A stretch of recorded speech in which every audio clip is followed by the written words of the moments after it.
Ready start. मान्यवर, हमारे भाई जी ने जो भी तकरीर की उसने एक मूलभूत प्रश्न पैदा कर दिया है कि पिछड़े हुए या हरिजनों को विशेष सुविधाएं देने से उनके अंदर हीनता का भाव पैदा होगा और उसके दिमाग में हीन भाव की ग्रंथि बनी रह जाएगी। सवाल बड़ा गंभीर है। मैं समझता हूँ कि आज की स्थिति में जो आज हमारे भाई पिछड़े हुए हैं, खासकर उसमें हरिजन भाई, उनकी स्थिति ऐसी है कि अगर उन्हें बाहर से उनके मनोबल को ऊंचा करने के लिए अगर कोई सहायता न दी जाए तो स्वतः अपने आप वह उठ पाएंगे। वह संदेहास्पद बात है और उठने की प्रक्रिया भी बहुत लंबी, दूर और देरी की हो जाएगी।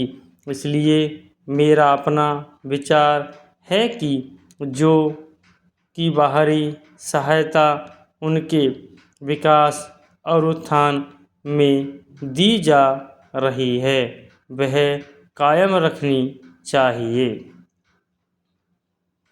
जहाँ तक उसकी नुमाइंदगी के अनुपात का सवाल है, जो भाई मैनेजर साहब ने प्रस्ताव रखा है, मैं उसका समर्थन करता हूँ और मैं समझता हूँ कि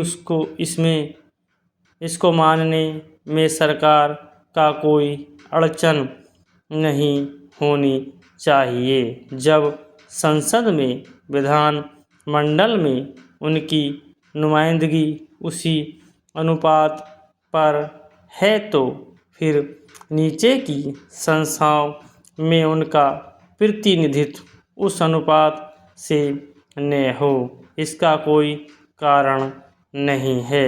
इसलिए अनुसूचित भाइयों का प्रतिनिधित्व इन समितियों में वही होना चाहिए जो जनसंख्या में उसका अनुपात है।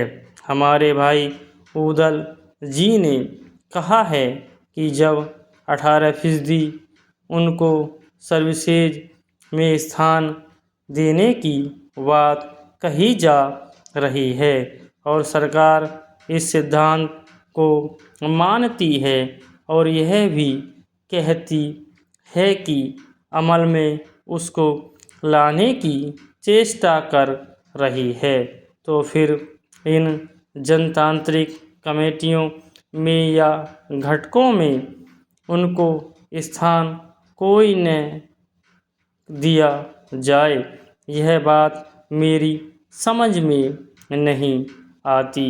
इसलिए मैं चाहता हूँ कि उनकी नुमाइंदगी उसी अनुपात में हो जिस अनुपात में वह हमारी जनसंख्या में है।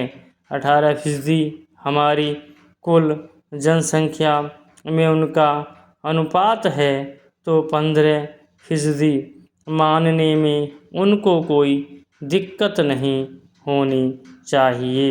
इसलिए मेरा अनुरोध है कि सरकार इस आधार पर जरूर स्वीकृति प्रदान करे।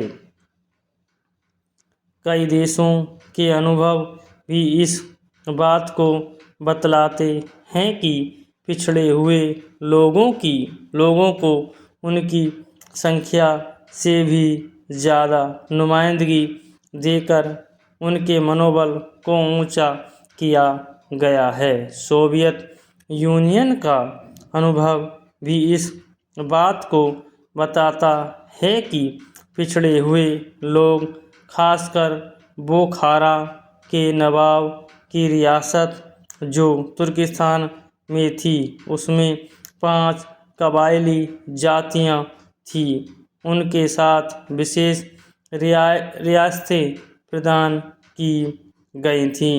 उनकी संस्कृति में और भाषा के विकास के लिए, उनकी चतुर्मुखी विकास के लिए सभी प्रयास किए गए और अन्य इलाकों में जिनका पहले से विकास था उनका उतना विकास किया गया और उनका कार्यक्रम बहुत ऊंचा था।